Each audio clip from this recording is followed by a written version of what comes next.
স্মৃতির পাতায় কত কিছু লেখা আছে আমার, তারই মাঝে কিছু স্মৃতি থাকবে চিরকাল।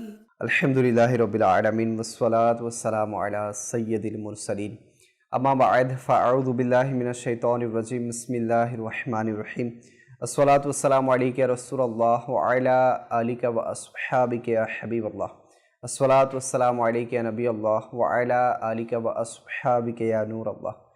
প্রিয় ইসলামী ভাইরার মাদানী চ্যানেলের দর্শকবৃন্দ উপস্থিত হয়েছি মাদানী চ্যানেলের ধারাবাহিক প্রোগ্রাম নিয়ে, যার নাম হচ্ছে স্মৃতির পাতা থেকে। যারা নতুন তাদের জন্য আবারও বলে দিচ্ছি যে আমরা এই অনুষ্ঠানে একজন করে মুবাল্লিগ দাওয়াত দিয়ে থাকি এবং ওনার কাছ থেকে ওনার জীবনের, ওনার লাইফের কিছু স্মরণীয় মুহূর্তকে স্মরণ করে থাকি। যেহেতু আপনারা জানেন যে আমাদের এই অনুষ্ঠান বা আমাদের সব কিছু হচ্ছে দাওয়াত ইসলামীকে ঘিরে, আমাদের অর্গানাইজেশনের নাম হচ্ছে দাওয়াত ইসলামী। তো মুবাল্লিগরাও দাওয়াত ইসলামীকে ঘিরে যে স্মৃতিগুলো আছে সেগুলো মোটামুটি বলার চেষ্টা করে থাকেন এবং সবচেয়ে সুন্দর মুহূর্ত যদি কারো থাকে সেটা হচ্ছে মদিনা শরীফের হাজরি বা মক্কা শরীফের হাজরি। এমন কোনো যদি মুহূর্ত তার জীবনে থেকে থাকে, স্মরণীয় কিছু স্মৃতি থেকে থাকে, তাহলে সেগুলো আলোচনা হয় এখানে। তো ইনশাআল্লাহ আজ্জা ওয়া জাল সেই সুবাদে আজকেও আমরা একজন মুবাল্লিগের স্মরণীয় স্মৃতি সম্পর্কে জানার চেষ্টা করব। কে সে ইনশাআল্লাহ পরবর্তীতে দেখানো হবে। আসুন, যেহেতু অনুষ্ঠানটি শুরু হয়েছে, ভালো ভালো কিছু নিয়ত শামিল করে নেই। রাসূলুল্লাহ সাল্লাল্লাহু আলাইহি ওয়াসাল্লামের ফরমান, নিয়াতুল মুমিনি খায়রুম মিন আমালিহি, মুসলমানের নিয়ত তার আমলের চেয়ে উত্তম। আমরা নিয়ত করি যে আল্লাহ পাক এবং তার হাবিব সাল্লাল্লাহু আলাইহি ওয়াসাল্লামের সন্তুষ্টি হাসিলের উদ্দেশ্যে শুরু থেকে শেষ পর্যন্ত এই প্রোগ্রামটি দেখব। এখানে যদি কোনো শিক্ষণীয় বিষয় উঠে আসে, ইনশাআল্লাহ এর উপর ভরপুর আমল করার চেষ্টা করব। দরুদে পাকের অসংখ্য অগণিত ফজিলত আছে। প্রিয় আকা মক্কি মাদানী মুস্তাফা হুজুরপুর নূর সাল্লাল্লাহু তাআলা আলাইহি ওয়া আলিহি ওয়াসাল্লামের আলিশান ফরমান, যে ব্যক্তি আমার উপর দৈনিক 1000 বার দরুদে পাক পাঠ করবে সে ততক্ষণ পর্যন্ত মৃত্যুবরণ করবে না যতক্ষণ না জান্নাতে তার অবস্থান দেখে না নেয়। সাল্লু আলাল হাবিব সাল্লাল্লাহু তাআলা আলা মুহাম্মদ সাল্লাল্লাহু তাআলা আলাইহি ওয়া আলিহি ওয়াসাল্লাম। ইতিমধ্যে আপনারা স্ক্রিনে হয়তো বা দেখে নিয়েছেন যে আজকে আমাদের গেস্ট হচ্ছে আমাদের নাঈম ভাই। কেমন আছেন আপনি? আলহামদুলিল্লাহ আলা কুল্লি হাল। আপনি কেমন আছেন? আলহামদুলিল্লাহ আলা কুল্লি হাল। অনেকদিন পর হয়তো আপনি চট্টগ্রাম স্টুডিওতে এসেছেন। কতদিন পর হবে? তা তো অনেক মাস, 6-7 মাস। আল্লাহু আকবার। আসলে যদিও বা আমাদের নাঈম ভাই আমাদের চট্টগ্রামেরই মানুষ, কিন্তু দাওয়াত ইসলামীর দায়িত্বের কারণে বেশিরভাগ সময় ম্যাক্সিমাম টাইম উনি ঢাকার মধ্যেই থাকেন, আর ঢাকার অনুষ্ঠানগুলোতে প্রায় সময় হয়তো আপনারা দেখতে পান। তো আজকে উনি যেহেতু এখন দেশের মধ্যে শাটডাউন চলছে, উনি আছেন চট্টগ্রামে। তো সেই সুবাদে আজকে আমাদের অনুষ্ঠানেও আসার আমরা ওনাকে পাওয়ার সৌভাগ্য অর্জন করেছি। তো ইনশাআল্লাহ নাঈম ভাই থেকে আজকে ওনার জীবনের কিছু স্মৃতি সম্পর্কে আলোচনা করার চেষ্টা করবো। সুন্দরী না করে নাঈম ভাইয়ের কাছে চলে যাই। তো প্রশ্ন করব, নাঈম ভাই উত্তর দিবে। তো শুরুতেই নাঈম ভাই, মাশাআল্লাহ দাওয়াত ইসলামীর মহলে আপনারা আছেন অনেক দিন ধরে, আমরা দেখছি আলহামদুলিল্লাহ দাওয়াত ইসলামীর দ্বীনি কাজের সাথে সম্পৃক্ত এবং বিভিন্ন সময় আপনাদেরকে বিভিন্ন জায়গায় আমরা দেখতে পাই। তো প্রথমত এই প্রশ্নটা করব, আলহামদুলিল্লাহ দাওয়াত ইসলামী তো দ্বীনি সংগঠন এবং অনেক বছর এই প্রতিষ্ঠার সময় হয়ে গেছে। তো আপনার কত বছর হয়েছে দাওয়াত ইসলামীতে এসেছেন? প্রথমত আপনাকে ধন্যবাদ জানাই, আপনি আমাকে আজকে দাওয়াত করেছেন, আপনার অনুষ্ঠানের মধ্যে আসার জন্য সুযোগ করে দিয়েছেন। মাদানী চ্যানেলের দর্শক অনেকেই দেখতে পায়, কিন্তু দাওয়াত ইসলামীর সাথে সম্পৃক্ততা সেটা 2008 থেকে। 8 কমবেশ কত বছর? 8 যদি 8 ধরেন 2 বছর, এদিকে 12-13 বছর। 13 বছর, জি মাশাআল্লাহ 13 বছর হয়ে গেছে দাওয়াত ইসলামীতে এসেছেন আমাদের নাঈম ভাই। এক একজনের এক এক সময়কাল থাকে, কারো 4 বছর, কারো 5 বছর। তো যার যত বেশি বয়স দাওয়াত ইসলামীতে তার তত বেশি এক্সপিরিয়েন্স, অভিজ্ঞতাও বেশি। তো দর্শক আপনারা যারা আছেন দাওয়াত ইসলামীর সাথে সম্পৃক্ত জিম্মাদারগণ, তো আসুন যারা বেশি এক্সপিরিয়েন্সওয়ালা বা যারা বেশি অভিজ্ঞতা সম্পন্ন, যারা দাওয়াত ইসলামীতে বেশি সময় অতিবাহিত করে ফেলেছে, তো ওনাদের থেকে এক্সপিরিয়েন্সও শুনবো ইনশাআল্লাহ, কিছু আমরা শিক্ষাও নিব। কেননা আমরা যা জানি না ওনারা আমাদের চাইতে বেশি জানে, যেহেতু আমরা যা দেখিনি ওনারা তা ফেস করেছে। তো হুজুর, শুরু থেকেই আপনার স্মৃতিটা আমরা শামিল করব যে দাওয়াত ইসলামীতে কার মাধ্যমে, কোথায়, কিভাবে এসেছেন আপনি, এই ঘটনাটা আমাদেরকে শোনাবেন। মাশাআল্লাহ, দাওয়াত ইসলামী চিনার একটা সুবর্ণ সুযোগ বর্তমানে মাদানী চ্যানেল। মাশাআল্লাহ। কিন্তু যখন আমার আশা হয়েছিল তখন মাদানী চ্যানেলের তেমন সুপ্রচার কিংবা মাদানী চ্যানেল বাংলা তখন আসে নাই। মাদানী চ্যানেল উর্দু সেটা শুরু হয়েছিল, তাও চারিদিকে তেমন প্রসার হয়নি। তখন একটা আমাদের এলাকার মধ্যে একটা মেহফিল হয়েছিল, যেখানে ওয়াজ মাহফিল বলে আমরা, ওখানে একটা মাকতাবাতুল মদিনার স্টল লাগানো হয়েছিল, যেখানে দাওয়াত ইসলামীর সুন্নতে বরা পুস্তিকা, বয়ানাতের যে অডিও ক্যাসেট, স্টিকার সম্মিলিত স্টল লাগানো হয়। এটা এলাকায়? আমাদের এলাকায়। আচ্ছা। আমার এলাকা হচ্ছে ফটিকছড়ি তকিরহাট, আচ্ছা, জাফরনগর ইউনিয়নে।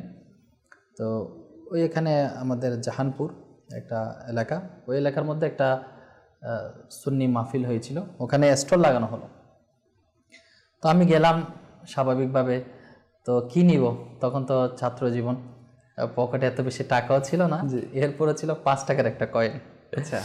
5 টাকা দিয়ে কি নেওয়া যায়, তো দেখলাম একটা ছোট্ট রিসালা, পুস্তিকা, মন্দ মৃত্যুর কারণ, আল্লাহ, আমির আহলে সুন্নাতের দামাত বরকাতুল্লাহ আলিয়ার লিখিত রিসালা। তখন দাওয়াত ইসলামীও চিনি না, ওটা নিলাম, এমনি নিলাম। তো ওটা আমি পড়লাম, ভালো লাগলো। তা আমি কি করলাম, সেটা আমার এক প্রতিবেশীকে গিয়ে আমি, সে অবাধ্য সন্তান বলতে গেলে, কথাবার্তা শুনে না, জি, তখন আমি ওখান থেকে পড়ে একটু শোনালাম যে আমি একটা কিতাব নিছি, এটার মধ্যে ছোট্ট, এটার মধ্যে কি লিখছে শোনেন। আমার একটা আগ্রহ বৃদ্ধি পাচ্ছে এবং মুহাব্বত বৃদ্ধি পাচ্ছে সংগঠনের প্রতি। হ্যাঁ, সংগঠন তো তখন চিনি না, কেমন যেন আমাকে কে যেন নীরব থেকে আমাকে আহ্বান করছে। আল্লাহু আকবার। ওই আহ্বানটা কে করছে, কিভাবে হচ্ছে সেটা জানি না, কিন্তু কেন যেন আমার একটা ধর্মের প্রতি একটা মুহাব্বত, ভালোবাসা, আন্তরিকতা বৃদ্ধি পাচ্ছে ওই কিতাব থেকে। এরপর শুরু হলো, কিতাবটা পড়লাম। এরপর এলাকার মধ্যে একজন বলল, বলতে গেলে বন্ধু সম্পর্কে, যে দাওয়াত ইসলামের মতো একটা সংগঠন আছে।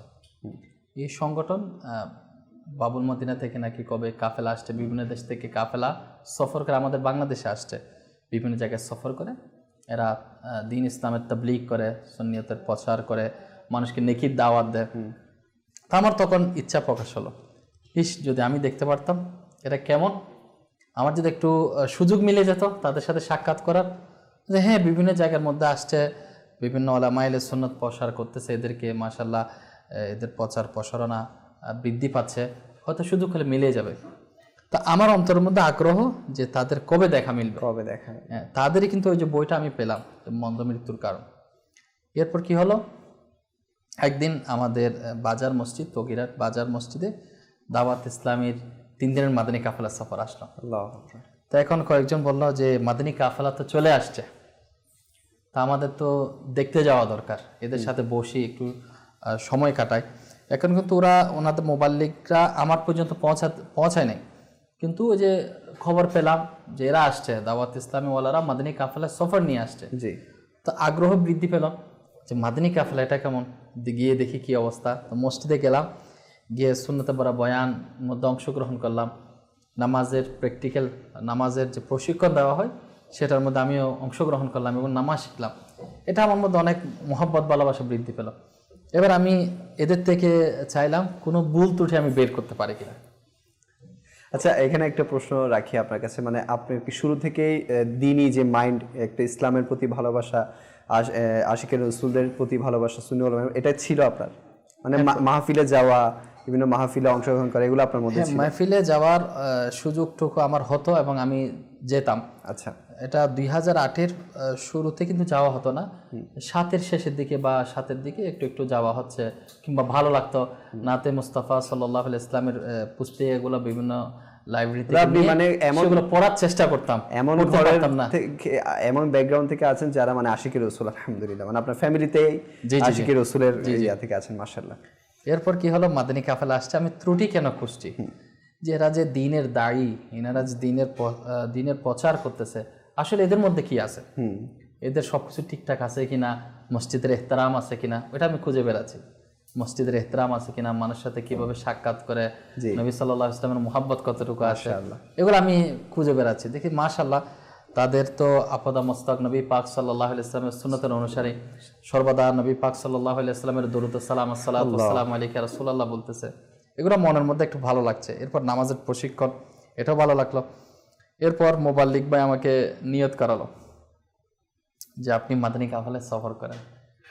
শহরে আমাদের ইজিতামা হয়, কোথায় হয় বলেন? আমাদের সাপ্তাহিক সুন্নতে পরে ইজিতামা হয় মধু ব্যাপারে জামে মসজিদ, পাথরঘাটা, চট্টগ্রাম পাথরঘাটাতে। তখন এই মাদানী কাফেলায় কি সব বাংলাদেশি স্নাইপে ছিলেন নাকি বাইরের স্নাইপে? বাইরের ছিলেন কিনা আমার ঠিক ততটুকু মনে নেই। আচ্ছা, সবাই আপনার উপর ইনফিরিয়রিটি কোশিশ করেছে, উনি কোথাকার? উনি বাংলাদেশে ছিল, আমাদের ফটিকছড়ির।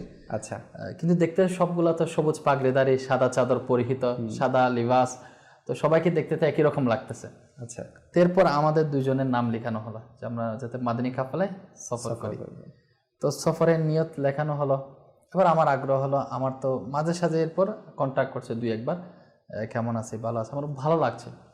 ভালো লাগার পর এবার একদিন আমাকে বলল যে আপনি দাওয়াত ইসলামী সাপ্তাহিক সুন্নতে পরে ইজতেমায় অংশগ্রহণ করুন।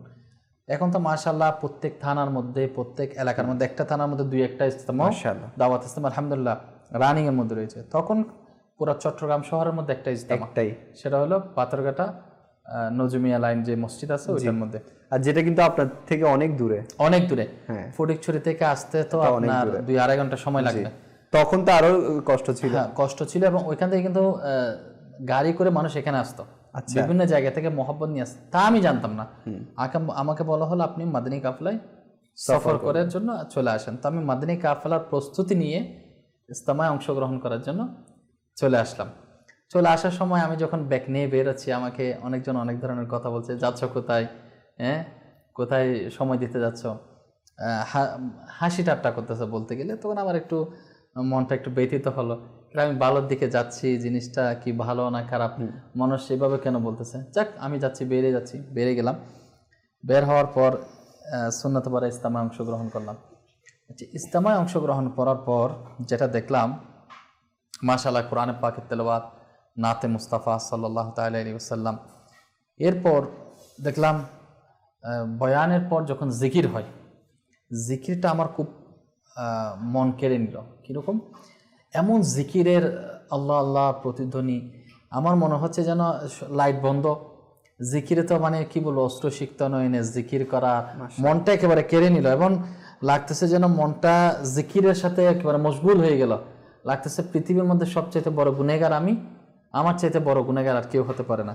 এটা আল্লাহ তাআলার তরফ থেকে একটা আল্লাহ পাকের দয়া, যে আল্লাহ তাআলা আমাকে ওই জিকিরের মজলিসের মধ্যে বসার সুযোগ করে দিয়েছে। এবং এত মজা লাগতেছে, কি বলবো, মনে হচ্ছে এটাই যে ওই মজলিসের মধ্যে ফেরেশতারা উপস্থিত আছে। আল্লাহ পাকের এমনিতে তো স্বাভাবিকভাবে যেখানে আল্লাহ পাকের জিকির হয়, ইলমে দ্বীনের মজলিস, আল্লাহ তাআলার রহমত বর্ষা, আল্লাহ তাআলার ফেরেশতারা বেষ্টনী দিয়ে কি করে ঘিরে ফেলে। আমার মনে হচ্ছে আমি দেখতে পাচ্ছি না, কিন্তু ফেরেশতারা উপস্থিত আছে। এমন মনটা একেবারে, এরপর দোয়া, মনোমুগ্ধকর দোয়া, এটা আমার একেবারে প্রভাবিত হলাম আমি। এরপর মাদানী কাফেলায় যখন সফরে গেলাম, তখন একটা আশ্চর্যের বিষয় ঘটে গেল। একটা কি বলবো, মাদানী কাফেলার সফর। আচ্ছা, মানে ইজতেমা থেকে আপনার মাদানী কাফেলার সফর? মাদানী কাফেলার সফর। আমি কিন্তু নিয়ত করে বের হলাম যে মাদানী কাফেলার সফর করব। আচ্ছা, সফর করতে গিয়ে যখন নাম লেখালো, তখন বয়স যখন কাউন্ট করতেছে, তখন বলছে মাদানী কাফেলায় সফর করা যাবে না, আরো বয়স লাগবে, যে 18 বছর পার হতে হবে কিংবা প্রাপ্তবয়স্ক হতে হবে। তখন আমার তো মন একেবারে খারাপ হয়ে গেল, এত দূর থেকে আসলাম, আমাকে ফিরাই দিচ্ছে, একেবারে আমি ব্যথিত মনে। তো যিনি আমাকে নাম লিখাইছেন, ইনি বারবার রিকোয়েস্ট করছেন। তখন আমাদের মাহমুদ ভাই, যিনি ঢাকা উত্তরে ময়মনসিংহ জোনের বর্তমান নিগরান, বাংলাদেশ মুশাওয়ারাতের একজন ইনি, তো ইনি মাদানী কাফেলার জিম্মাদার ছিল চট্টগ্রামে। তো আমাকে বললো যে আপনি মাদানী কাফেলায় সফর করেন। সফরের জন্য নাম লিখাতে নিয়ে গেছি এনার কাছে। তিনি তো মজবুত একেবারে, যে মাদানী কাফেলা সফরের জন্য যে কন্ডিশন, এর বাইরে একটুতে যাবে না ইনি। তো যিনি লিখাইছে বলছে, হুজুর একটু দেখেন, চেষ্টা করুন হুজুরকে কাফেলায় সফরে নিয়ে যাই। আচ্ছা না, আরো 2-4 বছর পরে আপনি মাদানী কাফেলায় সফর করেন। তখন দাড়ি গজায় নাই, তো বলছে আপনি সফর করেন। তো আমাকে কি বললো, আচ্ছা আপনি কোর্স করতে পারবেন। আচ্ছা, যেটা আমার জন্য তখন অসম্ভব ছিল, যে এত লম্বা সময় 63 আপনি দিন। তখন কোন স্টাডিতে ছিলেন, মানে তখন আমি ইন্টার বা এসএসসি পরীক্ষা মাত্র দিলাম, আচ্ছা ম্যাট্রিক দিয়েছিলেন? মেট্রিক পরীক্ষা দিলাম। তো আমাকে মাদানী কাফেলা সফরে নিল না। তো আমার মনটা আসলে ব্যথিত হলো যে আমাকে মাদানী কাফেলায় নিল না। তো আমাকে এরা উৎসাহ দিচ্ছে, মাশাআল্লাহ দেখেন আমাদের রুলস আছে, সিস্টেম আছে। তো আবার ওই সিস্টেমটা আমার মধ্যে ভালো লাগতেছে। কেমন যে এর কাফেলা তো এরা তো সফর করায়, তো এনারা সফরে নিয়ে গেলে তো ভালো। তা আমি এটাকে পজিটিভ নিলাম যে মাশাআল্লাহ এরা শুধুমাত্র মানুষ বৃদ্ধি করার পক্ষে না, বরঞ্চ সিস্টেম অনুসারে যেটা রুলস আছে রুলসকে এরা ফলো করে। যে একটা সাংগঠনিক রুলস আছে, রুলসকে অমান্য করে তারা কোনো কাজ করে না। আমি আসতে তো কি হয়েছে, তেনা বলে আপনারা এখানে মাদানী আমাদের ইস্তেমা চালু থাকে, আপনি ইস্তেমায় আসতে থাকবেন এবং আপনার যদি সুযোগ হয় আপনি কোর্স করে নেবেন। তো কোর্সের জন্য বলা হলো আমাকে। তো কোর্স তো করা হয় না তখন, কিন্তু ওই যে ইস্তেমার মধ্যে 2-3 মাস পরে আবার যাবার সৌভাগ্য অর্জন হয়েছে। এরপর বলছে আপনাদের যে মেসবান্ডার দরবার শরীফ জামে মসজিদের মধ্যে আমাদের সোমবারে মসজিদ ইস্তেমা হয়। আচ্ছা, যেটা লোকাল ইস্তেমা হয় তখন। তো এটা বৃহস্পতিবার, তো এটা পুরা চট্টগ্রামে এক জায়গায় হয়, বিভিন্ন এলাকা ভিত্তিক ছোট ছোট মসজিদ ইস্তেমা হতো। তো পরবর্তীতে গিয়ে মসজিদ ইস্তেমা সোমবার হতো, তখন মাগরিবের পর, তখন নেক্সটে যাওয়ার একটা সুযোগ হয়েছে। কিন্তু আমার যে মোটামুটি একটা ভালো জয়েন্ট হওয়ার জন্য যে একটা সুযোগ মিলছে সেটা হচ্ছে মাদানী কাফেলা। আবার আমি প্রবান্বিত হলাম কোথায়, যে রিসালা পুস্তিকা, রিসালা পড়ে আরো প্রভাবিত হইলেন।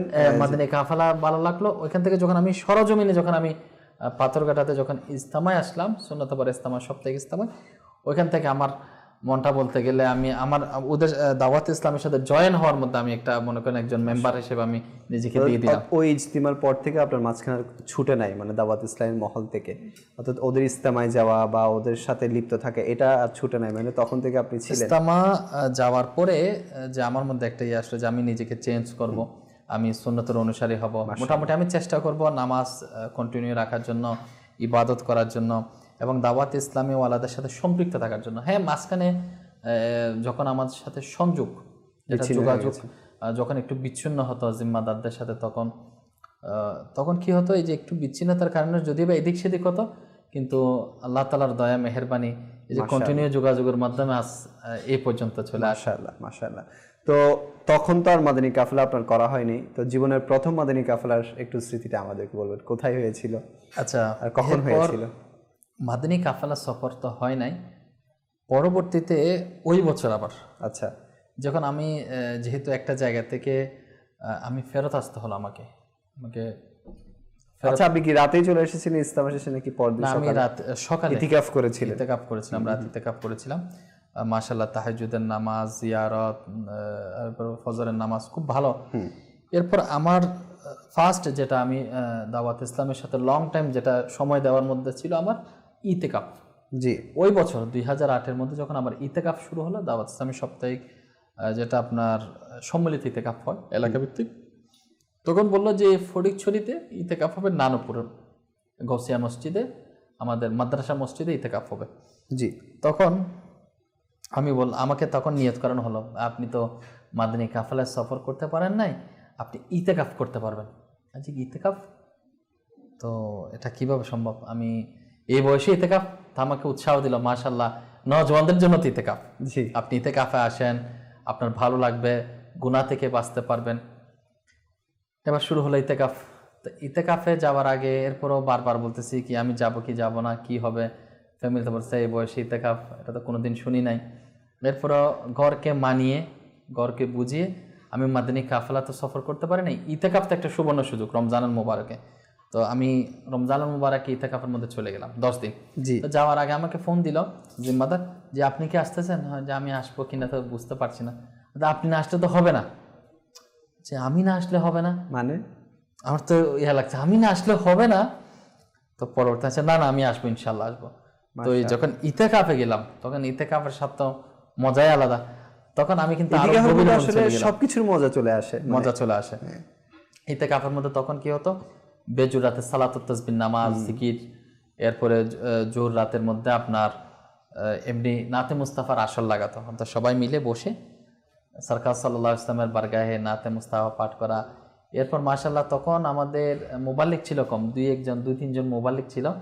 তা আমাদের ইতেকাফের সুরাক অর্থাৎ যারা অংশগ্রহণকারীর সংখ্যা কিন্তু বেশি ছিল না, মাত্র ছিল 4 জন কি 6 জন। আচ্ছা, কিন্তু এই 4 কিংবা 6 আমাদের অংশগ্রহণে নামাজের প্রশিক্ষণ, দাওয়াত ইসলামের আওতায় যখন ইতেকাফ হচ্ছে, ইতেকাফে তো শুধুমাত্র না ইতেকাফে বসায় দিল, চুপটি মানে বসে থাকলাম তা তো না, রাতের মধ্যে সালাতুত তাসবিহ নামাজ পড়া, এলাকার মানুষকে দাওয়াত দিয়ে ইনভাইট করে নিয়ে আসা, মসজিদের মধ্যে সালাতুত তাসবিহ নামাজ, জিকির আজকার, এরপর এই মাইয়াতকে কি বলে এটা দাফন, ওই যে আপনার জানাজার নামাজ, জানাজার প্র্যাকটিক্যাল, কাফন দাফনের প্র্যাকটিক্যাল, নামাজের প্র্যাকটিক্যাল, দরুদ শরীফের মেহফিল, এরপর ইতেকাফের মধ্যে নাতে মুস্তাফা। যদি বা 4 কিংবা 6 জন, কিন্তু মোবাল্লিক তো 2-1 জন ছিল। এনারা কোশিশ চেষ্টা পুরা বাজার পুরা এলাকার মধ্যে একটা প্রভাব লাগে গেছে, কি একটা আসছে দাওয়াত ইসলামী, এনারা ইতেকাফ করতেছে গাউসিয়া মসজিদের মধ্যে, মাদ্রাসা মসজিদে, এটা পুরা একটা আলোড়ন সৃষ্টি হয়ে গেছে পুরা এলাকার মধ্যে। মাশাআল্লাহ, মাশাআল্লাহ। তো দর্শক, আপনারা শুনলেন যে নাঈম ভাই যে সফর, ওনার পূর্বের জীবন থেকে দাওয়াত ইসলামীতে ট্রান্সফার, এই সফরটা আমরা শুনলাম, কিভাবে আসলেন, কিভাবে প্রভাবিত হলেন, আর এখানে এসে ওনার কি কি ভালো লেগেছে সেটাও আমরা শুনলাম। তো আসলেই দর্শক, মানুষের লাইফের মধ্যে একটা টার্নিং পয়েন্ট থাকে, আর দাওয়াত ইসলামী ওয়ালাদের টার্নিং পয়েন্টটা এক একজনের এক এক রকম। আপনারা এই প্রোগ্রামটা আমরা আরও সামনের দিকে যখন কন্টিনিউ করবো, আপনারা দেখবেন এক এক মোবাইলের কিন্তু এক এক টার্নিং পয়েন্ট। আমি নাঈম ভাইয়ের আজকে শুনিয়েছি, এর আগের আমরা যেগুলো ছিল আমাদের বিডি মোশাররতের নিগরানের আমরা শুনেছি, আমাদের বিভিন্ন মোবাইলকে দাওয়াত ইসলামীদের শুনেছি। তো এই টার্নিং পয়েন্টটা জীবনের মধ্যে এমনভাবে আসে যেটা জীবনকে পরিপূর্ণভাবে চেঞ্জ করে দেয়।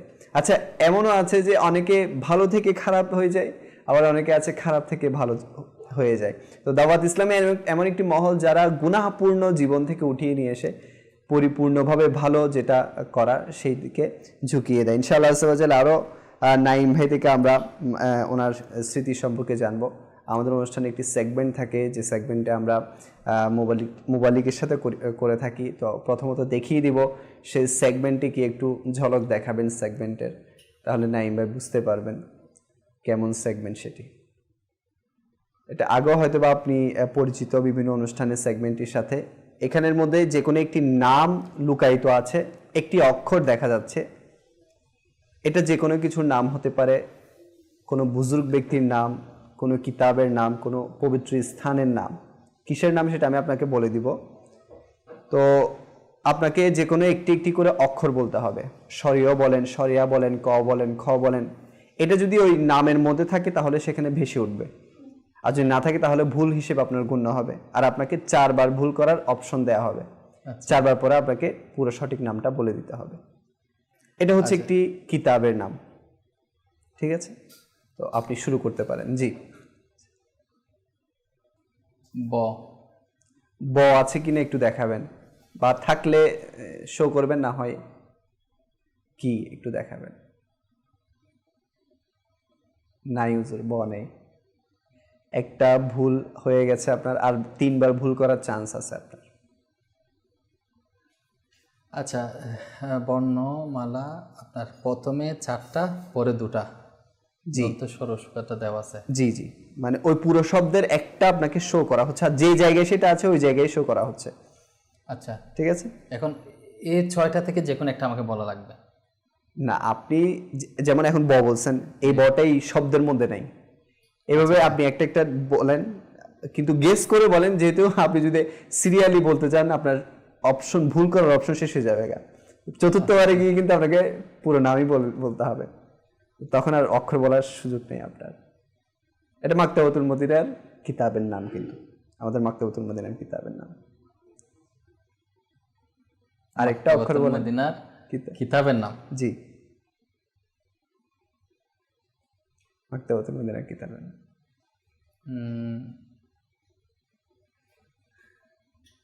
আরেকটা অক্ষর বলেন। ব তো বলছেন। দন্ত ন। জি, দন্ত্যান্ন আছে কিনা দেখা যাক, দন্ত্যান্ন আছে কিনা। আরে বাহ, 2 জায়গায় আছে, সহজ হয়ে গেছে আপনার জন্য অনেক। মাশাআল্লাহ, মাশাআল্লাহ। ফ ফ, জি, ফলের ফ না হুজুর? হ্যাঁ, জি, ফ। ফ। আচ্ছা, যদি আপনি চান পুরো নামও বলে দিতে পারেন। ফাইজানে সুন্নাত। জি, দেখান। মাশাআল্লাহ, ফাইজানে সুন্নাত, মাকতাবাতুল মদিনার বিখ্যাত কিতাব। আর আমি বললে ভুল হবে না, বা আপনারাও আমার সাথে একমত হবেন যে ফাইজানে সুন্নাত দাওয়াত ইসলামীর এমন একটি মকবুল কিতাব যেটির ছাপানোর ক্ষেত্রেও হয়তো বা অনেক শ্রেষ্ঠ, আর রাখার মধ্যে অনেক শ্রেষ্ঠ। অর্থাৎ প্রত্যেকটা দাওয়াত ইসলামের ঘরে ঘরে এই ফাইজানে সুন্নাতটা পাওয়া যাবে। আচ্ছা, একটা বিষয়, দাওয়াত ইসলামী বলতে বর্তমানে আপনার মাদানী চ্যানেলকে বললে দাওয়াত ইসলামী চিনে মানুষ, যে মাদানী চ্যানেলওয়ালা, এনারা মাদানী চ্যানেলের লোক, মাদানী চ্যানেলের লোক, আর মাদানী চ্যানেলের লোক বলতে দাওয়াত ইসলামী। জি, তখন তো যখন 2008-এর সময় তো মাদানী চ্যানেলের সাথে পরিচিতি ছিল না, তো আমির আহলে সুন্নাতকে এত চিনতাম না। জি, তো অনেক ইচ্ছা হতো যে আমির আহলে সুন্নাত দামাত বারকাতুমুল আলিয়া, ইনি কে, কেমন চেহারা দেখবো, ইনি কেমন হতে পারে, ইনার এত সুনাম, ইনি না থাকা সত্ত্বেও ইনার মহব্বতটা কিন্তু চলে আসছে ইতিকাফের মধ্যে থেকে। তো নিশ্চয়ই ওনার মানকাবাদ হতো, আপনাদের মানকাবাত হতো। তো এক ইসলামী ভাই আমাকে সবুজ পাগড়ি পরিয়ে দিয়েছে, তো আমার ভালো লাগছে যে ইনশাল্লাহ আমি প্রতি জুমাতে আমি কি করব, পাগড়ি পরবো। তখন থেকে আমি জুমাতে কিন্তু পাগড়ি পরতাম 8 সাল থেকে। 8 সাল থেকে। তো মাঝে সাঝে নামাজের মধ্যে 5 ওয়াক্তের মধ্যে পড়তাম, আবার মাঝে সাঝে অনেক সময় গ্যাপও গেছে, মিডলের মধ্যে অনেক সময় গ্যাপ গেছে, কিন্তু পাগড়ি পরার একটা সুযোগ হয়ে গেছে আমির আহলে সুন্নাতটাকে। তো তখন কিন্তু যে ফয়জানে সুন্নাতের বিষয়ে বলতেছি, তখন ফয়জানে সুন্নাত দাওয়াত ইসলাম মানে ফয়জানে সুন্নাত চিনত। আল্লাহু আকবার। হয়তো অনেকের এটা জানা নেই যে ফয়জানে সুন্নাতের সংগঠন, আচ্ছা, মানে ফয়জানে সুন্নাতের দরস, ফয়জানে সুন্নাতের এত ব্যাপক, সারা জায়গায় ছিল দরস হতো, মসজিদে চৌক দরস হতো, মসজিদ দরস হতো, গড় দরস হতো, যেদিকে যায় মাকতাবাতের মধ্যে থেকে ফয়জানে সুন্নাত। এখন দাওয়াত ইসলাম বলতে গেলে দাওয়াত ইসলামে অনেক ডিপার্টমেন্ট আছে। তখন পরিচিতির একটা ইয়া ছিল, মাদানী কাফেলা গেছে, মাদানী কাফেলা থেকে তো ফয়জানে সুন্নাত থেকে দরস চলতেছে, বাইরে গেছে ফয়জানে সুন্নাতের কথা বলতেছে, মানুষকে বলতেছে ফয়জানে সুন্নাত যে বললো ফয়জানে সুন্নাতের, কিন্তু তখন ফয়জান দাওয়াত ইসলামী বলতে ফয়জানে সুন্নাতওয়ালা বুঝাইতো।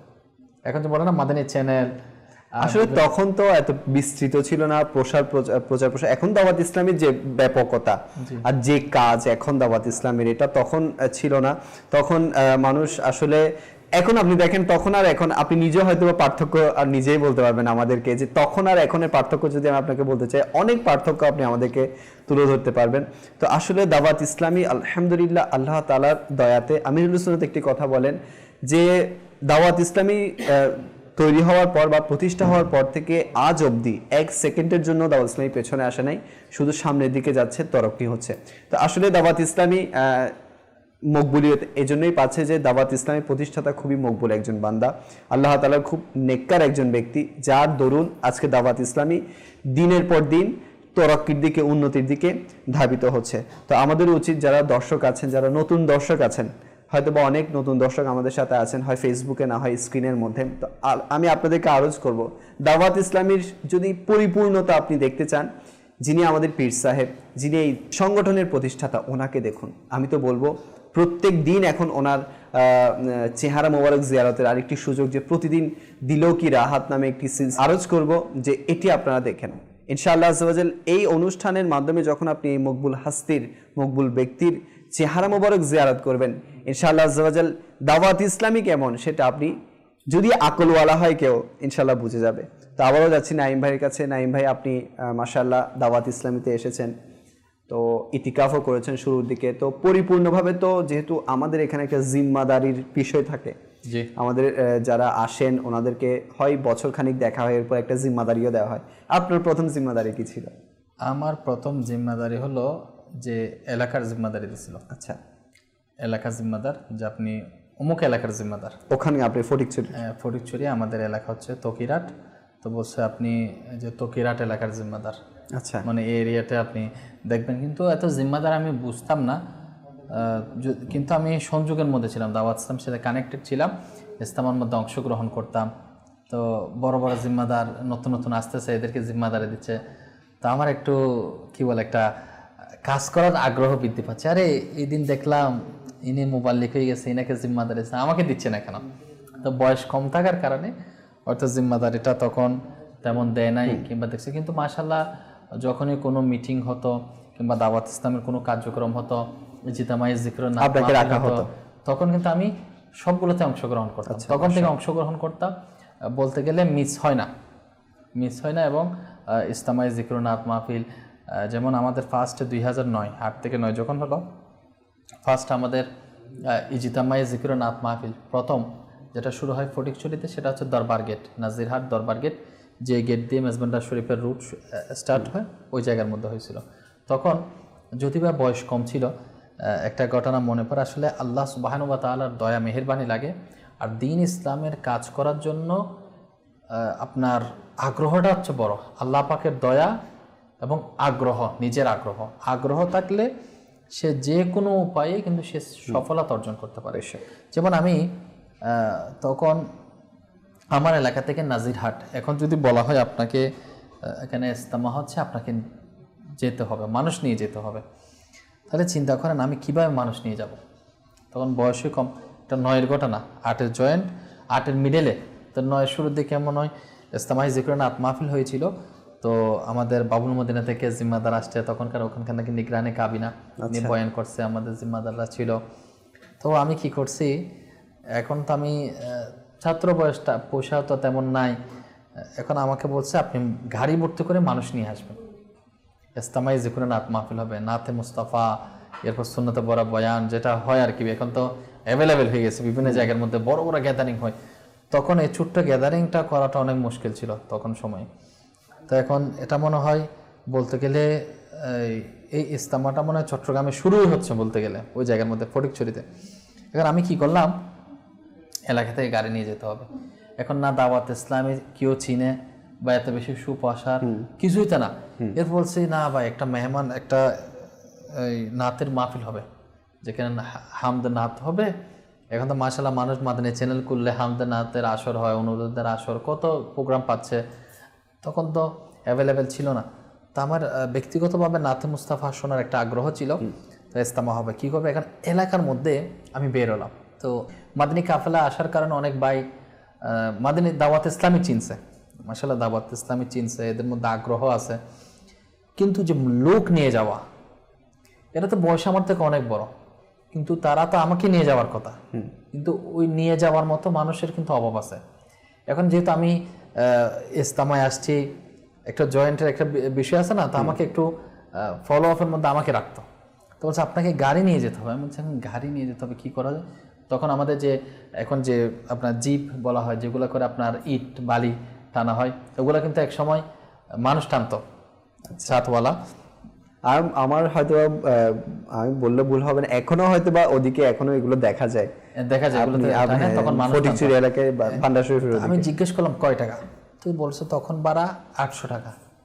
800 টাকা ভাড়া, 800 টাকা ভাড়া আমি কিভাবে দিব? তো এবার আমি কি করলাম, বাজারে গেলাম, বাজারে যাওয়ার পরে ড্রাইভার থেকে জিজ্ঞেস করলাম, হ্যাঁ আপনি আমাকে অমুক দিন অমুক তারিখে আমাকে নিয়ে যাবেন। এখন আমার তো পয়সা নাই, মানুষ আমাকে এত বেশি চিনে না, দাওয়াত ইসলামও চিনে না, কীভাবে নিয়ে যাবে?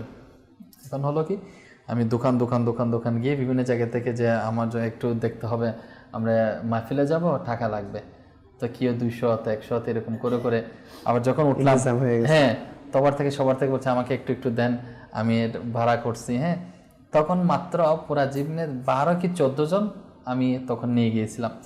তো পুরা এলাকা থেকে অনেক দাওয়াত দিছি, দাওয়াত দেওয়ার পর অনেক কষ্ট করে 14 জন মতো 12-14 জন মতো জোগাড় করছি।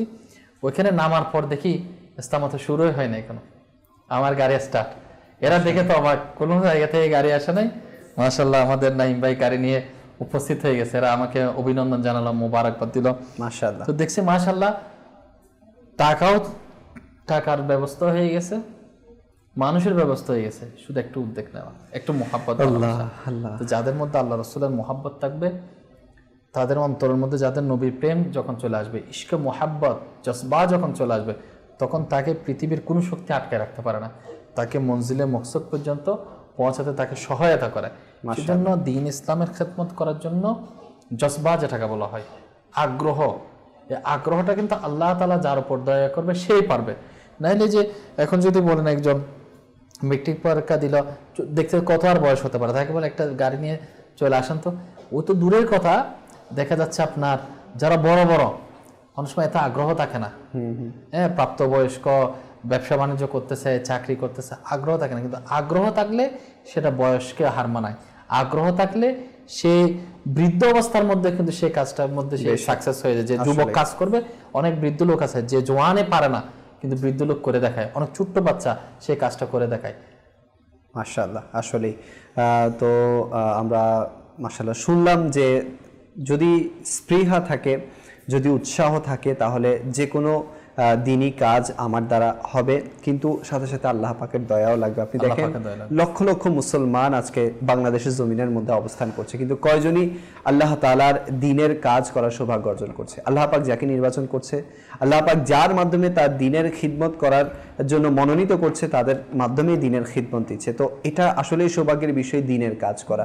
আমি তো বলবো যে আপনারা যারা দেখছেন, দুনিয়ার পাশাপাশি দ্বীনের কাজের জন্য নিজের জীবনকে উৎসর্গ করে দিন, কেননা আখিরাতে আপনার দুনিয়াবি কোনো কাজ হয়তোবা কাজে আসবে না, দুনিয়াবি কোনো কিছু আপনার কাজে আসবে না, কিন্তু দ্বীনের জন্য যদি সামান্যতম পরিমাণও আপনি খিদমত করার সুযোগ পান, সুযোগ মিলে যায়, এই জিনিসটুকু হয়তোবা আপনার কালকে আমাদের দিন নাজাতের উসিলা হয়ে যেতে পারে। মাশাআল্লাহ, আপনারা জানেন যে দাওয়াত ইসলামীর বিস্তৃত দাওয়াত ইসলামীর প্রচার এখন শুধু বাংলাদেশে নয়, পুরো বিশ্বের মধ্যে ছড়িয়ে গেছে, এবং বাংলাদেশে এখন এর কাজ অনেক বেশি। আপনারা দেখবেন অলিতে গলিতে দাওয়াত ইসলামীওয়ালা। আগে হয়তো বা নাইম ভাইয়ের মাধ্যমে আমরা শুনছি যে তেমন প্রসারও ছিল না, তেমন কেউ চিনতও না দাওয়াত ইসলামীকে, কিন্তু এখন ঘরে ঘরে দাওয়াত ইসলামী। হয়তো বা আমি ভুল হবে না বললে যে দাওয়াত ইসলামীওয়ালা আপনার মিলে যাবে, বা এলাকায় এলাকায় আপনার দাওয়াত ইসলামী মিলে যাবে, দাওয়াত ইসলামী ভাই মিলে যাবে। তো আপনারা সবাই জানেন যারা কমবেশ দাওয়াত ইসলামের সাথে সম্পৃক্ত বা জড়িত, যে বাংলাদেশকে আমরা 4টা রিজনে ভাগ হতে দেখেছি। দাওয়াত ইসলামের যে সাংগঠনিক একটি কাজ বা সাংগঠনিক যে একটা পলিসি, তো 4টি রিজন, 4টি বিভাগে দাওয়াত ইসলামের কাজকে সহজ করার জন্য, দাওয়াত ইসলামের কাজকে আরও ব্যাপকভাবে প্রচার করার জন্য 4টি রিজনে ভাগ করা হয়েছে। তো তন্মধ্যে একটি রিজনের দায়িত্ব এখন বর্তমানে পালন করছে আমাদের নাইম ভাই, সেটি হচ্ছে ঢাকা রিজন।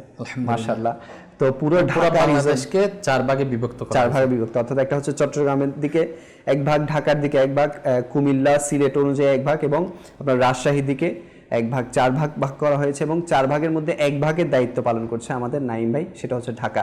আর বাংলাদেশে সেটা রাজধানীও খুব একটা, যদি বলি আমি, এহেম যে প্লেস, সেটার ব্যস্তময় শহরের দায়িত্ব পালন করছে, এবং চট্টগ্রামের সন্তান উনি, কিন্তু বেশিরভাগ সময় ওনার ঢাকা বা ওদিকেই থাকা হয় দাওয়াত ইসলামের কাজের জন্য, দ্বীনের কাজের জন্য। আসলে এটা অনেক সৌভাগ্যের বিষয় যে উনি দ্বীনের কাজের জন্য নিজের জীবনকে উৎসর্গ করতে পারছেন। আল্লাহ পাক আমার হুজুরকে ইস্তেকামত দান করুক, এবং যে জিম্মাদারি উনি পেয়েছেন মার্কাজের পক্ষ থেকে, এটা যেভাবে পীর মুর্শিদ চান সেভাবে যাতে উনি কাজ করতে পারেন, সেই তৌফিকও দান করুক। তো হুজুর, 8 থেকে এ পর্যন্ত আপনি বিভিন্ন জিম্মাদারি পেয়েছেন, আপনি শিক্ষা বিভাগের জিম্মাদারিও পেয়েছিলেন, সেটা তো ছিলেন, মাশাআল্লাহ অনেক জিম্মাদারি পেয়েছেন। তো এই জিম্মাদারিগুলো পালন করতে গিয়ে আপনি হয়তো বা কখনো চোখ দরজ বলেন, নেকির দাওয়াত বলেন, মানুষকে ইনফিরাদি কোশিশ বলেন, মাদিনী কাফেলা, কোথায় কোথায় মাদিনী কাফেলা হয়তো আপনার সফর হয়েছে, আমরাও হয়তো এতগুলো জায়গায় সফর করিনি। তো এই জিনিসগুলো নিয়ে কোনো স্মৃতি, যে আসলে তো সবাই অ্যাকসেপ্ট করে না, নেকির দাওয়াত দিতে গেলে সবাই যে আমার কথা গ্রহণ করবে এমনও না। তো এই জিনিসগুলো নিয়ে আপনার কোনো স্মৃতি আছে কিনা, বা এখন ব্যস্তময় শহরে আছেন, ওখানে কি এক্সপিরিয়েন্স আপনার? মাদিনী কাফেলায় সফরে গিয়েছিলাম ফেনীতে। আচ্ছা, তখন ওই মাদিনী কাফেলায় এখনো মনে আছে যে মসজিদে থাকার জায়গা মিলে নাই। আচ্ছা, হয়তো আল্লাহ পাক রব্বুল আলামিন তাকদীরের মধ্যে পরীক্ষা ছিল কাফেলাওয়ালাদের হয়তো গ্রহণ করে নাই, তো আমাদের গুনাহের কারণে আমাকে হয়তো গ্রহণ করে নাই, আমাদেরকে মসজিদে সুযোগ হয় নাই। তো একটা কি বলে, একটা বারান্দার মতো একটা জায়গা, টিনের ছাপড়ি, ওটার নিচে আমরা রাত্রি যাপন করার সুযোগ হয়েছিল। কিন্তু মাশাআল্লাহ মাদানী কাফেলার রোহানিয়াত, মাদানী কাফেলার জজবাত অনেক পেয়েছিলাম। আর একটা এরকম ঘটনা ঘটেছিল আপনার খাগড়াছড়িতে। আচ্ছা, খাগড়াছড়িতে আমরা তখন ছাদের মধ্যে অবস্থান করে আরাম করেছিলাম। মাশাআল্লাহ এখন পার্বত্য জেলায় তো দাওয়াত ইসলামের অনেক মাদানী কাজের সারা জেগেছে মাশাআল্লাহ। আমাদের ফাইজানে ইশকে রসুল হয়েছে, মাশাআল্লাহ। ওইদিকে আমাদের জামিয়াতুল মদিনা, মাদ্রাসাতুল মদিনা হয়েছে, মুবাল্লিগন দ্বীন ইসলামের খেদমত করছে। তখন সে তো এত বেশি সুপ্রসার ছিল না। আমরা একটা মাদানী কাফেলায় গিয়েছিলাম খাগড়াছড়িতে। তখন ওই কাফেলার মধ্যে প্রায় 100 উপর ইসলামী ভাই, 100 ইসলামী ভাই খাগড়াছড়িতে। তখন আমাদের মাদানী কাফেলা পুরো 3 দিন আমরা অবস্থান করতে পারি না, 2 দিন মতো আমরা অবস্থান করেছিলাম।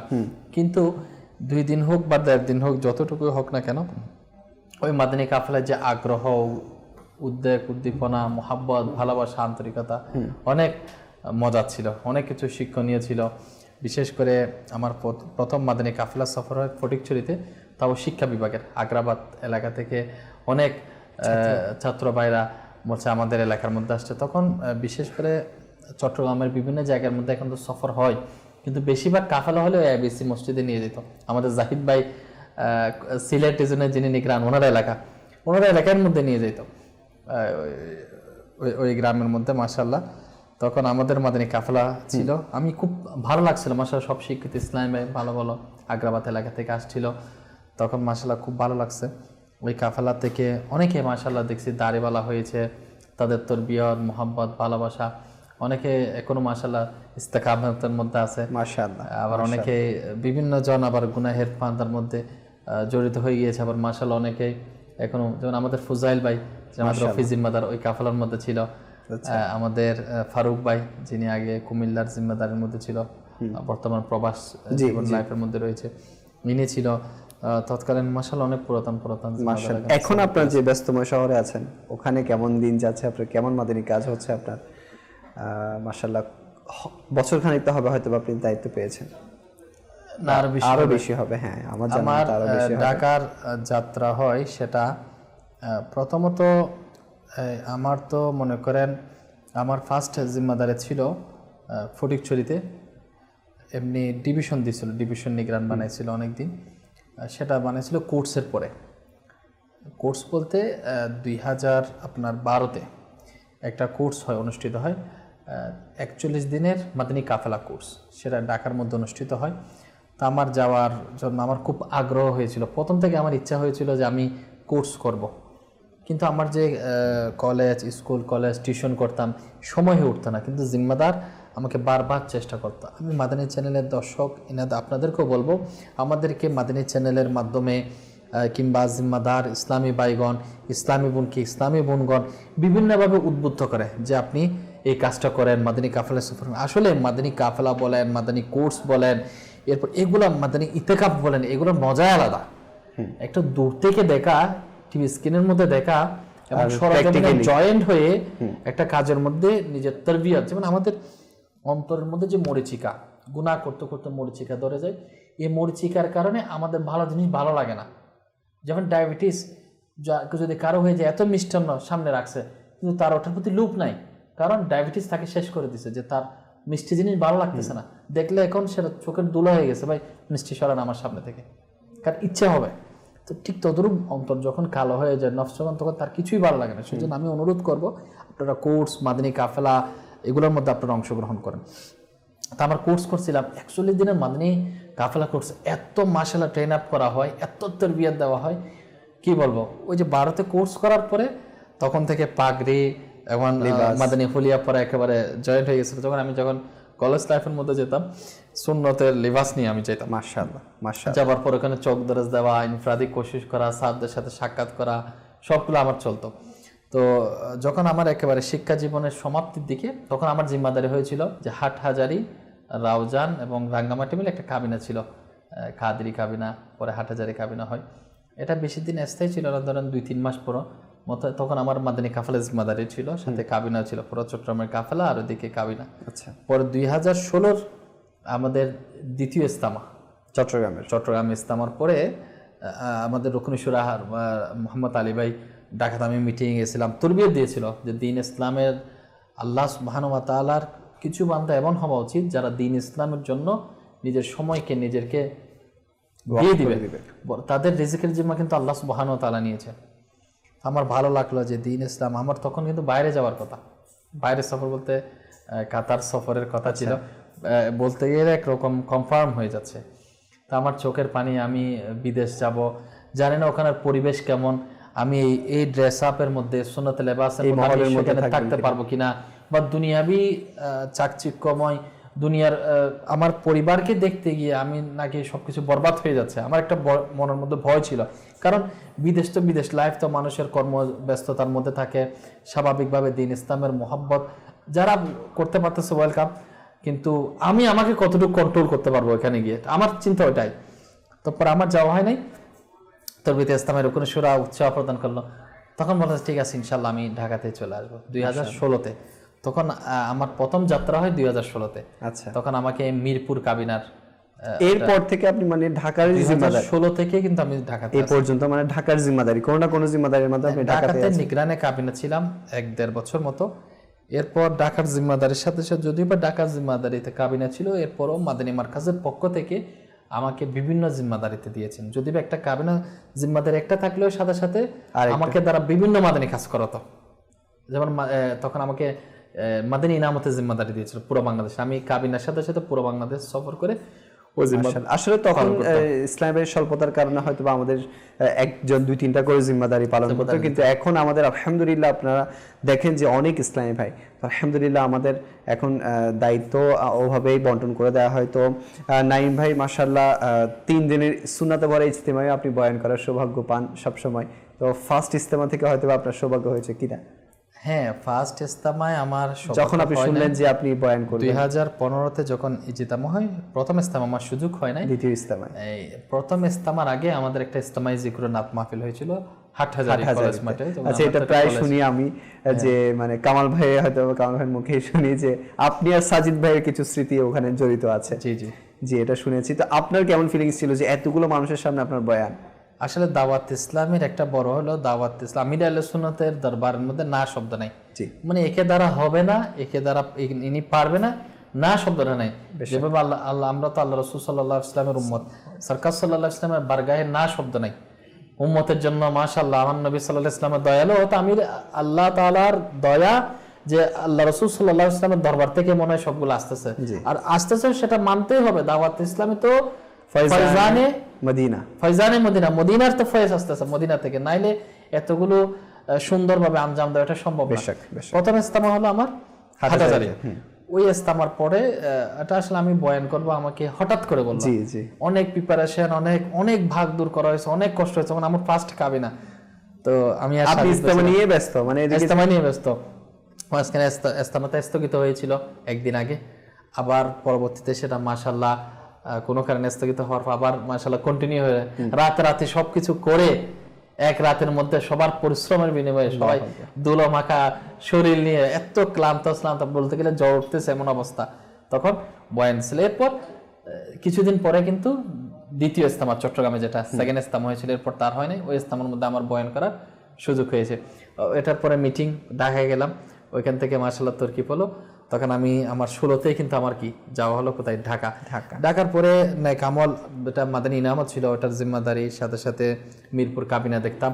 পরবর্তীতে ওই যে কাবিনা ছিল জোন পর্যায়ে বিভিন্ন জায়গায় আমার জাদওয়াল হতো, যদিও আমার কাবিনাটাই আছে। এরপর পরবর্তীতে যখন মাদানী চ্যানেলের অগ্রযাত্রা হচ্ছে, সে সময়ে বেশিরভাগ মোবাইল কিন্তু কোথায় চলে গেছে, ঢাকার দিকে, আপনার বাবুল মদিনা চলে গেছে। মাদানী চ্যানেলের তখন মাদানী চ্যানেল স্টার্ট হচ্ছে 2016-তে, সবাই বানাতে স্টার্ট হয়েছিল। তার বলতে গেলে পুরা ঢাকা যারা মেন জিম্মাদার তারা চলে গেছে বাংলাদেশের। তখন কামাল ভাইয়ের মুআবিন হিসেবে পুরো বাংলাদেশের ইয়াটা দিয়েছিল যে বাংলাদেশ যাতে মাদানী কাজের জন্য আমাকে দেখা হয়, সাথে রাখে এবং ট্রেন আপ করা হয়, আস্তে আস্তে আগায় আসুক। তো দেখেন আমি তো কিছুই না, আল্লাহ তার রাসূল সাল্লাল্লাহু তাআলা আলাইহি ওয়াসাল্লামের দয়া মেহেরবানি। মাদানী মার্কাজ যখন বলে একে দিয়ে হবে তখন হয়ে যায়। কেমনে হবে, কিভাবে হবে, এত সাহস, এগুলা কিন্তু আমির আহলে সুন্নাতের ফয়জান। আমির আহলে সুন্নাত মুর্শিদের নজরে করম না থাকলে কেউ এই কাজগুলো করা সম্ভব না। তখন বয়সও বা বলতে গেলে কম। এরপরও মাশাআল্লাহ মাদানী মার্কাজের আনুগত্যের মধ্যে কাজগুলো যতটুকু পারার সৌভাগ্য হতো। এর 1 বছর যাওয়ার পরে বাংলাদেশকে 2 ভাগে বিভক্ত করা হলো, যে ঢাকা থেকে নিয়ে ঢাকা, রাজশাহী, ময়মনসিংহ, খুলনা, বরিশাল বিভাগ পুরা মিলে ওই সেটটা তখন আমাকে দায়িত্ব দেওয়া হয়েছিল। এবার জাহিদ ভাইকে চট্টগ্রাম এবং সিলেট দুটো রিজন ছিল পুরা পরবর্তীতে এই তো 1-1.5 বছর হলো, 1 বছর আগে কিন্তু আবার 4 ভাগে বিভক্ত হয়েছে। তখন আমার থেকে ওই যে রংপুর বিভাগ এবং রাজশাহী বিভাগটা জামিল ভাইকে দেওয়া হলো। এদিকে আপনার ঢাকা, খুলনা, বরিশাল, ময়মনসিংহ এটার দায়িত্ব বর্তমানে আমি পালন করে আসছি। মাশাআল্লাহ। তো আপনি ইস্তেমায়ও বয়ান করেছেন, মাশাআল্লাহ। আসলেই আল্লাহ তাআলার দয়া, এটা আল্লাহ তাআলার অনেক বড় দয়া, ছাড়া এটা কখনোই সম্ভব না। যে আমাদের মতো আপনি দেখবেন যে আমাদের যে ম্যাক্সিমাম জিম্মাদার এরা কিন্তু মাদ্রাসা ব্যাকগ্রাউন্ডের থাকে না, এরা স্কুল ব্যাকগ্রাউন্ডে থাকে বা আপনার নর্মাল ব্যাকগ্রাউন্ডে। এরা কিন্তু দাওয়াত ইসলামীতে এসে যে একটা ফয়েজ আসলে কেন থাকবে না? আমাদের উপর তো অনেক মজবুত ব্যক্তির হাত, আমাদের উপর অনেক মকবুল বান্দার হাত, তো আমাদের কিসের টেনশন? আমাদের দ্বারা যেটা হবে না সেটা ওনারা করিয়ে দেয়, যেটা মানুষ মনে করে যে এর দ্বারা কি হবে সেটা আসলে হয়ে যায়। আর লাস্ট আমি স্মৃতি জানবো আপনার থেকে, যে আপনি নেপাল সফরে গিয়েছেন। আলহামদুলিল্লাহ, মাশাআল্লাহ। সেখানে আপনি অনেক আরাকিনের সূরা হয়তো বা শাহজাদা হুজুরের সাথেও দেখা করার সৌভাগ্য অর্জন করেছেন। তো এই নিয়ে আপনার কি স্মৃতি জীবনে? আমি যদি বলি ভুল হবে না যে হয়তো বা অনেক সুন্দর স্মৃতি আপনার জীবনে আবদ্ধ হয়েছে।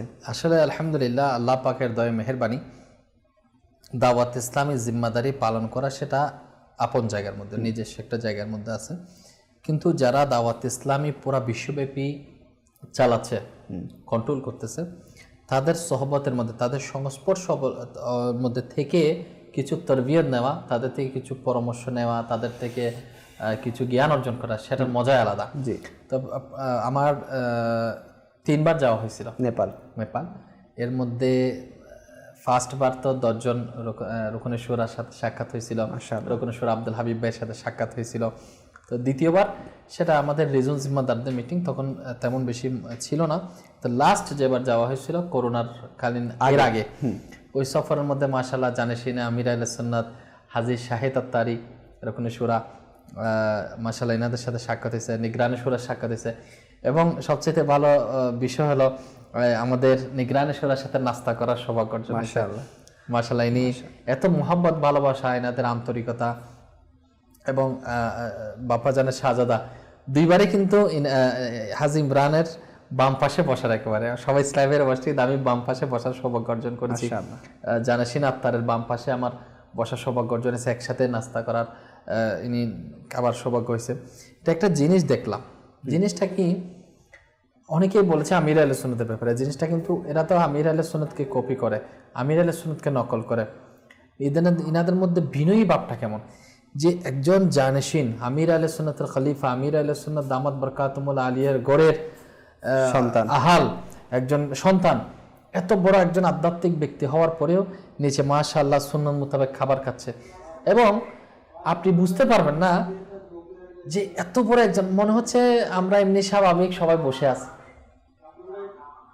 একবার আরব শরীফের মধ্যে অনেকে গিয়েছিল ওলামা আহলে সুন্নাত আমির আহলে সুন্নাতের সাথে সাক্ষাৎ করার জন্য। তো বলল আমির আহলে সুন্নাতের কোন কোনটা ভালো লেগেছে?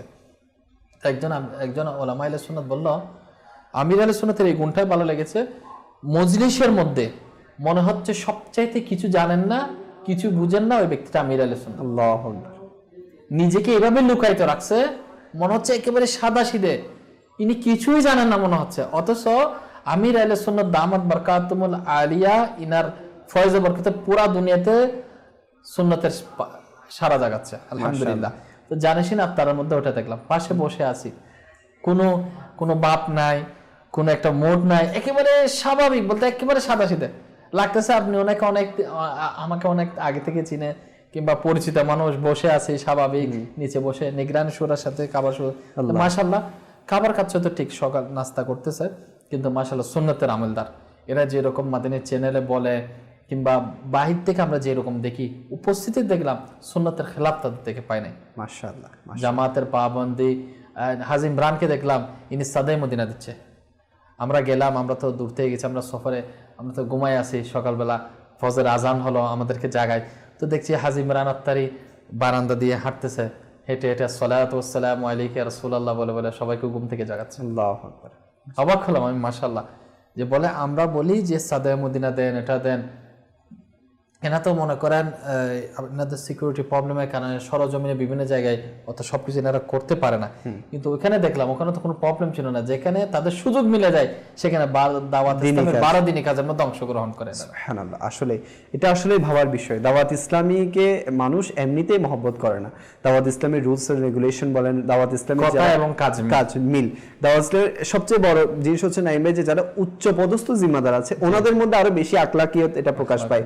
এমনি তো আমরা দেখি যে যত বেশি উপরে যায় তার তত বেশি মানে একটা কি বলে অহংকার প্রকাশ পায়, বা বিভিন্ন দুনিয়া বিচারার ক্ষেত্রে আর কি। কিন্তু দাওয়াত ইসলামের ক্ষেত্রে যে যত বেশি উপরের দিকে যায় তার বিনয়িতা তত বেড়ে যায়, তার আমল তত বেড়ে যায়, তার অনেক রুহানিয়ত মিলে যায়। তো আসলেই দাওয়াত ইসলামের মতো একটি মকবুল সংগঠনে কেনই বা আমরা থাকবো না। তো এজন্য আমি আপনাদেরকে দাওয়াত দিব যে এই সকল মুবাল্লিগদেরকে দাওয়াত দিয়ে এখানে আনা, ওনাদের জীবনের স্মৃতি চারণ করা, এটার উদ্দেশ্য একটাই যে আমরা যাতে কিছু শিখি, যে দাওয়াত ইসলামী কেমন সংগঠন, দাওয়াত ইসলামী কেমন বানাচ্ছে, যাতে করে আমরাও নিজেকে পরিবর্তন করতে পারি।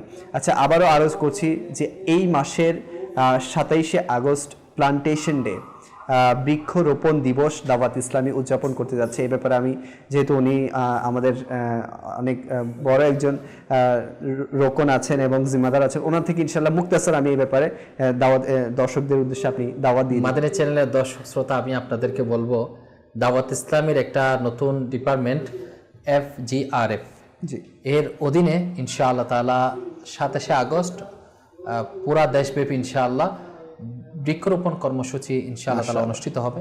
আমি আপনাকে দাওয়াত দিব, আপনার আঙ্গিনা, আপনার রাস্তা, আপনার পাশে সবাই মিলে আমরা গাছ লাগাই, গাছ লাগাবো, পরিবেশ বাঁচাবো।